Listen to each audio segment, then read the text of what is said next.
Good evening, Don't Unfriend Me Nation, episode 412 of Breaking Truth. My name is Matthew Spear of Don't Unfriend Me. Welcome to the show. We do a little 5, 10, 15-minute show, Breaking Truth, Monday through Friday. We go live 8:30 Monday, Wednesday, and Friday. You can see us across all social media if you'd like to stop by and say hello. But first, before we get started, Percival Flag Company, the one that made the flag right behind me here.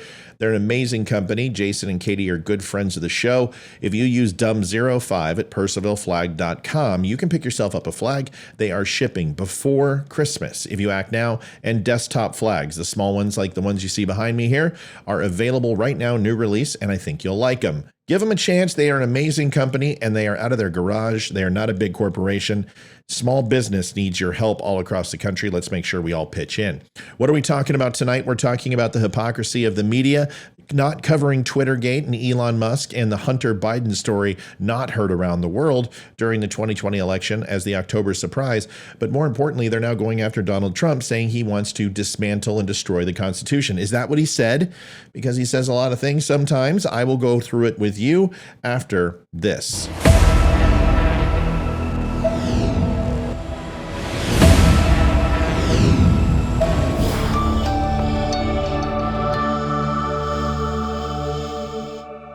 Thank you for joining Don't Unfriend Me. Let's get right into it. Elon Musk. We had a chance to do this live, which was pretty cool. A lot of people didn't see it coming because it was in the middle of dinner, but we got it live, and you can go see that show last Friday, where Elon Musk at 5 o'clock, 6:30, 6:45, all the way till 8, released 30 some odd tweets through a reporter and a third-party reporter in regards to the information that was suppressed around Hunter Biden, the U.S. government asking to suppress this story, Russian disinformation, and essentially all other social medias following. This is something that was considered conspiracy theory. The Twitter reports and all the notes essentially said that Twitter is shadow banning people, that they're throttling people's accounts, that this is a extremely underhanded process that happens across all social media. And it really confirmed everyone's suspicions. But most importantly, that we heard that Russia interfered with the election. But actually, it was Biden, Obama, and anyone else who could get in line from the DNC. It's troubling. Now, Donald Trump also found this troubling, as we would expect, and so did Liz Cheney and most Democrats, as we'll see in a video coming up. Liz Cheney, because she's on her way out and she has nothing but to go ahead and feed the cattle or do something else, clean her shit kickers, but whatever. Donald Trump believes we should terminate all rules, regulations, and articles, even those found in the Constitution, to overturn the 2020 election. That's not what he said. That was his view on January 6th and remains his view today. No honest person can now deny that Trump is an enemy of the Constitution. Well, according to Liz Cheney, of course he is. It doesn't matter. He could wake up and eat bran flakes, and somehow that would be un-American. Liz Cheney is a partisan hack, and we know this. Donald Trump gets himself in trouble. There's no doubt. He says things that I don't agree with. I've told many people and anyone who could listen on my show, he needs to shut up about the stolen election. I'm sick of hearing it. You can't overturn 2020. It's not going to happen. If it was going to out, it would have outed. And now you got to focus on 2024. And it's kind of antithetical for Donald Trump to say, hey, it was all stolen. Hey, don't do this. Hey, let's overturn it. You're trying to run in 2024. You don't want your base to be dissuaded from voting. You want to encourage them to vote. You want to actually have them get out and do mail-in ballots. You want to have them go out and vote early. All the things that Democrats are winning at, unfortunately, to go ahead and win these big elections. And we know from the last races that we saw in 2022, this whole election denier thing isn't successful. The 16 out of 17 who ran through that have all lost. And we'll see tomorrow how 17 does. Comes down to this. I'm not against Donald Trump. I just want him to be a candidate that people will vote for, and stuff like this doesn't work. Now, that's me aligning with some of the negative you're hearing. And here's me blowing up the media because I think they're full of crap as a Christmas goose. It says, Donald Trump, after hearing the Twitter released all the information from Elon Musk, it says, so with the revelation of massive and widespread fraud and deception, that wasn't proven, by the way, Donald, but that's okay. And working closely with big tech companies. Now, that is the DNC and the Democratic Party. Now, if you want to talk about widespread fraud and deception, That is fraud and deception. The first statement doesn't necessarily ring true based upon the evidence that we had at the time, because that's the whole thing we've been talking about. Let's get the smoking gun. Well, this has a lot to do with it. So what he said in his first sentence actually is accurate. Followed up by, do you throw the president election results of 2020 out and declare the rightful winner, or do you have a new election? Question mark. It's a question. He's posting on his social media. He's not passing legislation. He's not making it part of his party platform. He has a voice on Truth Social and he's using it. This is the part highlighted in purple here. A massive fraud of this type and magnitude allows for the termination of all rules, regulations, and articles, even those found in the Constitution. Now, is he saying that you have to throw away the Constitution and all the rules and everything that's in there about elections, statewide and national? No, that's not what he said. What he said was, he didn't say if. He said a massive fraud of this type and magnitude allows, which means the behavior from Twitter, the behavior from the censorship, Jeff Dorsey's company, whether he knew about it or not, the DNC, the intelligence officials, the Biden administration all took hand in suppressing the information about Hunter Biden. We know this. That is fraud, whether you like it or not. Would it have overturned the election? Who knows? But I guarantee when you talk to Americans, and 17% of them said that this information would have dissuaded them from voting for Joe Biden, that would have been enough to change the election. Whether you like it or not, he's right. And he's not saying, let's throw out the Constitution now. What he's saying is that by them doing this, it throws out the Constitution. Things like freedom of speech. Makes sense? Our great founders, and then he goes ahead and emphasizes this with the last sentence, everything I just said, which the media is leaving out. Our great founders did not want and would not condone false and fraudulent elections. Now, I understand from Donald Trump's verbiage in the past that this seems a little bit vitriolic, but honestly, based upon the information we got from the Twitter chronicles, how can you go ahead and argue with him? He has a point. It's not about 2,000 mules. It's not about Dominion servers. It's not about ballot harvesting. It's not about George Soros in South America with the Nazis and all this other stuff. It comes down to something that is proven. It's factual. And it's what I've been asking for the last 2 years, is to prove something. This is it. And the media is not saying word one.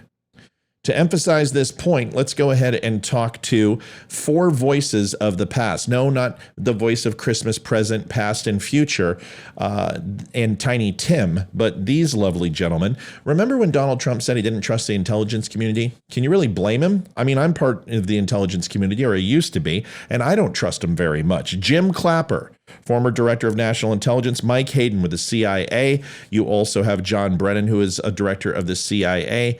And who's the other jerk? Oh, yeah, Leon Panetta. These guys said this in a letter in October 19th, 2020. Throughout the letter, they go through and say, without proving anything, they say, well, we're not sure if this Hunter Biden story is true, but we're pretty sure it's Russian disinformation.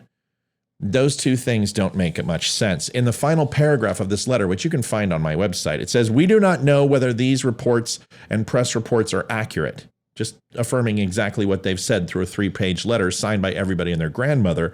But they do suggest concern with executive branch departments and agencies that mirrors ours. It is high time that Russia stops interfering in our democracy. There's no proof of that. But that's what we heard. Russia's interfering. We're going to go ahead and spend millions and impeach Trump because Russia.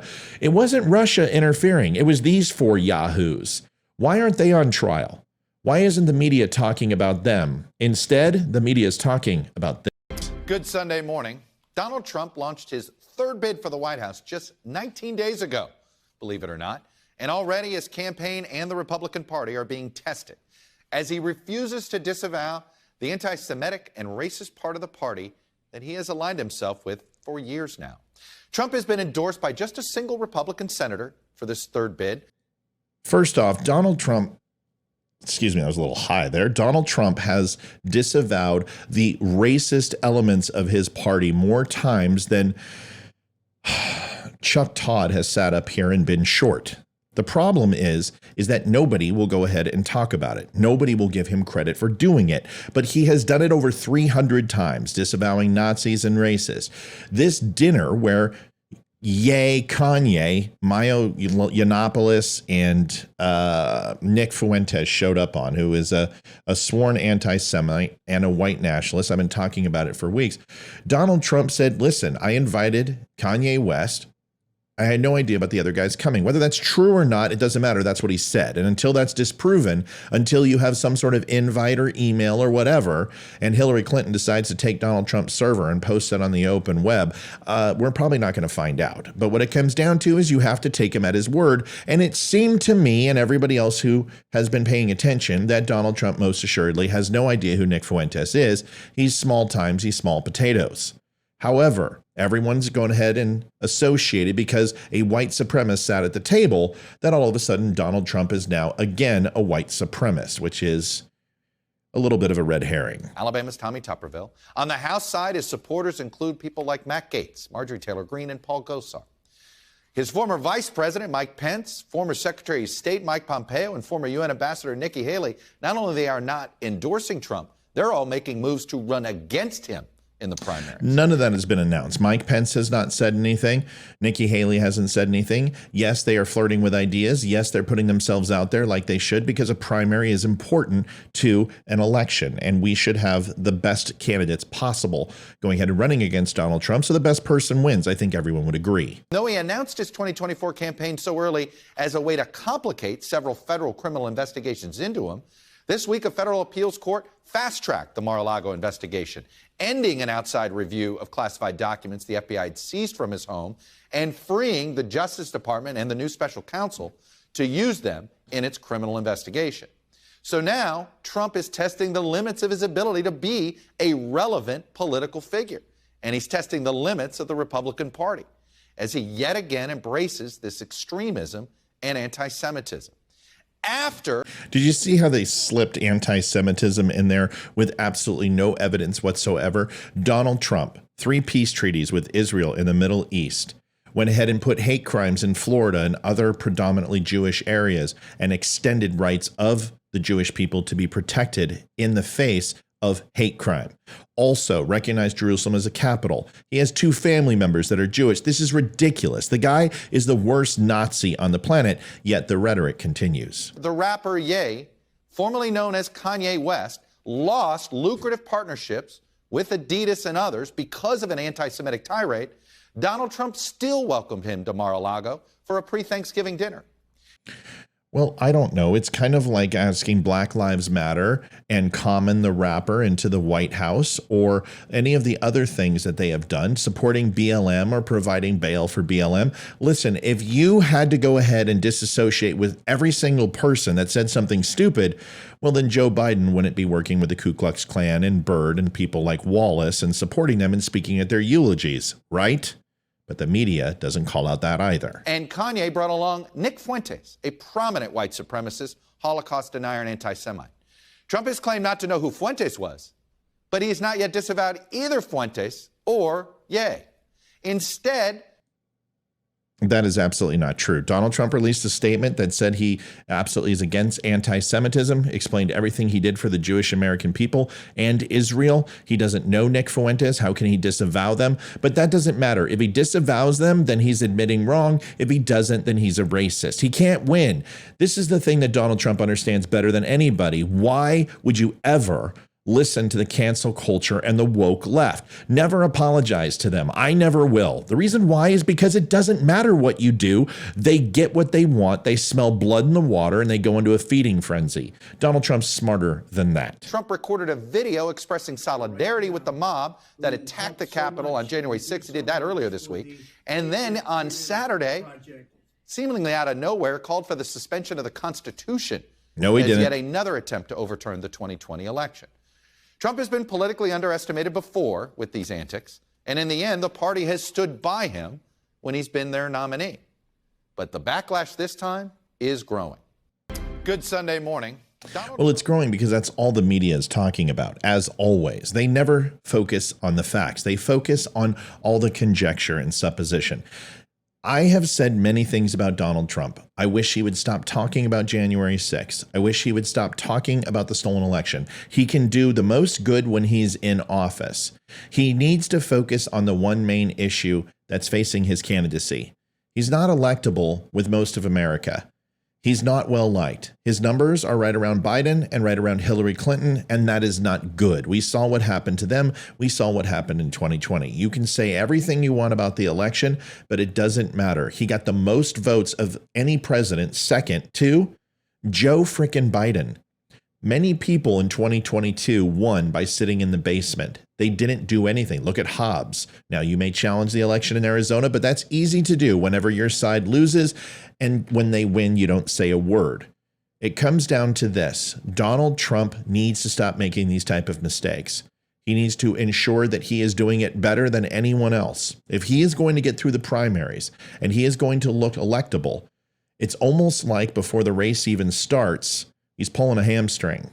There's been a slew of mistakes made in just the last 3.5 weeks. He came out too early. He should have held on to it. And unfortunately, here we are.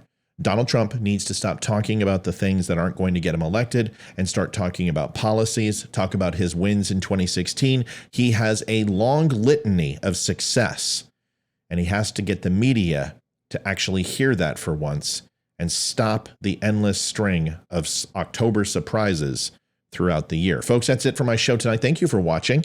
I hope you liked it. If you didn't, well, you can leave some comments in the bottom of the social media site that you're on or the podcast that you're listening to. Do me a favor, go over to don'tunfriendme.com, pick up some new shirts, some hats, some coffee, or some mugs. 10% goes to the Travis Manion Foundation. The rest goes into my pocket, and capitalism prevails. That's the good news. Last but not least, if you would do me a favor, the Veteran Crisis Hotline, 1-800-273-8255, press 1. 22 veterans commit suicide a day. It's way too many. You can make a difference. Please reach out to a veteran. Traumatic brain injury, anxiety, depression, PTS, all very real. Veterans need your help, and it starts with conversations. Provide this number to them. Make that call. It's free of charge, and they will never be held accountable to their duty station for making this phone call. It's that simple. If you are also a civilian, you don't have to be a veteran. You can call them too, and they will take care of you. Folks, I appreciate it. Stop by 8:30 tonight for the live show. Thanks for watching. Let me know what you think in the notes, and I will see you on the other side tomorrow.